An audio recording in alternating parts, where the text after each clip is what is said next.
আপনি কিভাবে শেখেন? ওই যে একটা কথা আছে না, ঠেকে শেখা। ঠেকে শেখা, এই ঠিকটা আসলে কি? এই ঠিকটা হলো অভিজ্ঞতা।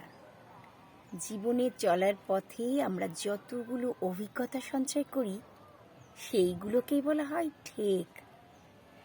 তারপর দেখবেন অনেক সময় অনেক বিপদ, অনেক সমস্যা, অনেক ঝামেলা, এগুলোকেও কিন্তু ঠেকের মধ্যেই ফেলা হয়। কারণ এগুলো যত আমরা একটা একটা সিঁড়ির মতন পার করব, তত আমরা শিখতে পারবো। ওর জন্যই ওই ঠেক নামটা হয়েছে। এই ঠেকগুলো জীবনে অনেক কিছু শিখিয়ে যায়। বাস্তব জীবন আর কল্পনার জীবন তো আসলেই আলাদা। আমরা অনেক কিছু স্বপ্নে দেখে ফেলি। সব স্বপ্ন কি আমাদের সত্যি হয়? হয় না। বাস্তবটা যে অনেক কঠিন, প্রতিটা পদক্ষেপে আমাদের সেই ওই পরীক্ষা দেওয়ার মতন বলতে হয়, তাছাড়া আর কিছুই নয়। কারণ আমাদের জীবনে চলার পথে ঘর, সংসার, সমাজ, কর্মস্থল, বিভিন্ন জায়গাতে বিভিন্ন রকম মানুষের সাথে পরিচয় হয়। ওই যে তাদের থেকে সার কথা আপনি যেটা পেলেন কথা বলার পর, ওটা কিন্তু এক ধরনের অভিজ্ঞতা। আপনি ওটাকেও কিন্তু কাজে লাগাতে পারেন। লাগাতে পারেন কি?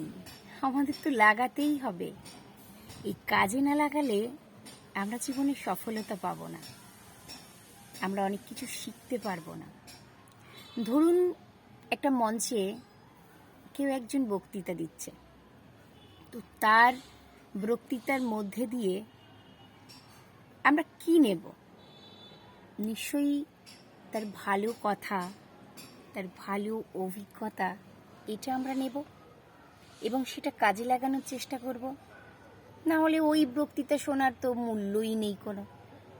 এই যে আমরাও অনেক কিছু আমরা বলি, অনেকেই আমরা ফেসবুক প্ল্যাটফর্মে অনেক রকম মোটিভেশন ভিডিও বানাই। আসলে ওটা কি শুধু শোনার জন্য? কিন্তু নয়, শুধু শোনার জন্য নয়। ওর থেকেও যদি দু চারটে কথা আমরা নিজেদের জীবনে প্রয়োগ করে দেখতে পারি, মনে হয় ভালোই হয়। কারণ এভাবেই তো আমরা শিখব। এইভাবে শিখতে শিখতে এগিয়ে যেতে হবে, তবে তো সফলতার দোরগোড়ায় পৌঁছতে পারবো। তাই আমরা সবাই ওই ঠেকে শিখি। তাই ঠিকটাকে কিন্তু কন্টিনিউ করতে হবে।